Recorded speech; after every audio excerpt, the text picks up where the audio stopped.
drove down to see Sean. Yes, we went to Sean's. I don't think you quite got your timings right there, did you? In what way?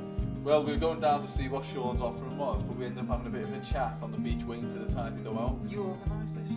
No, that mistake of yours.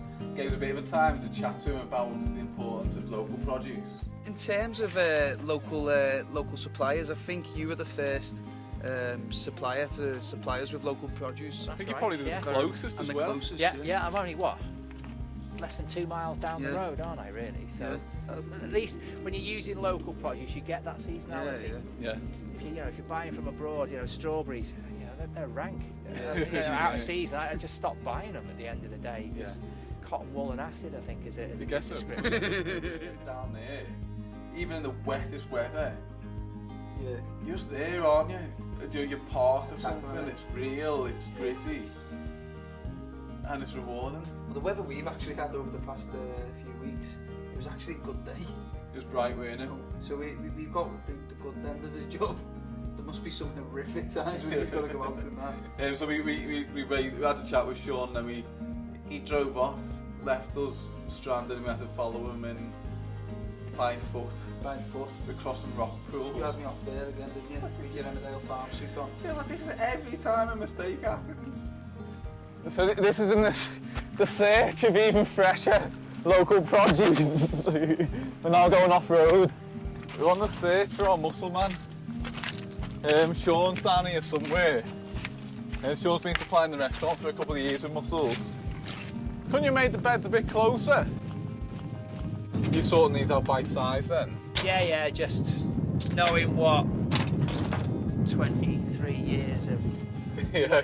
oysters does for you, I don't need to... Not something you can teach a scout for in 30 seconds. Well, yeah, you can. You just look at... basically what you're looking for is something about palm size. Yeah. Something that sits palm size like that.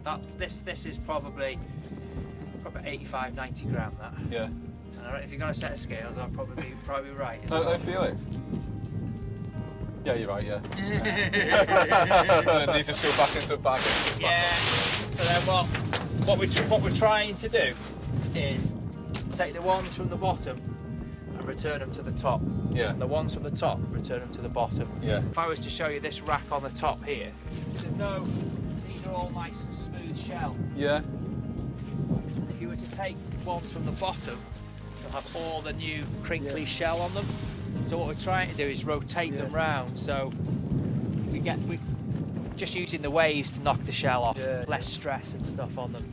Is it a similar setup on the mussels? Is it like... No, the mussels. I mean, this setup like this, there is a lot of work involved. I can't go away for 6 months and then come back and carry on. Yeah. The mussels I leave on the seabed. You can leave them for 6 months, come back, and they're made a bit of mud and that, but they'll still be as they were left. Yeah. So what do you think with Johan works for us? Yeah. The camera's seen him winding Ellis up a couple of times and bossing me around. Is he going to get involved in this, do you think, in the future, or...?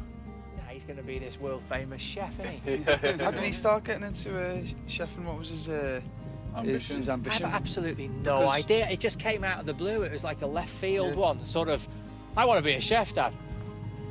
Really? Whether it was because he sat and watched TV and was like, that looks quite good, I'll do that myself, Obviously foregoing the years of hard work and graft. That's what everyone thinks. Everyone thinks, oh yeah, look at you. Piece of cake. But you come down here and work in the middle of winter, 50 odd weeks of the year down here and do what we do. This isn't a job, this is a way of life. So do you think there's a challenge of getting youngsters into this kind of industry then? I think there's too much bling on TV shown to people of success, but not how people achieve that success. They don't. They see the end product like, oh yeah, Jamie Oliver, he's made $400 million as a chef, and Gordon Ramsay and all this and other people but you have to put. It's the work behind that, isn't it? You've got to put that work in to start with. It's managed and it's natural.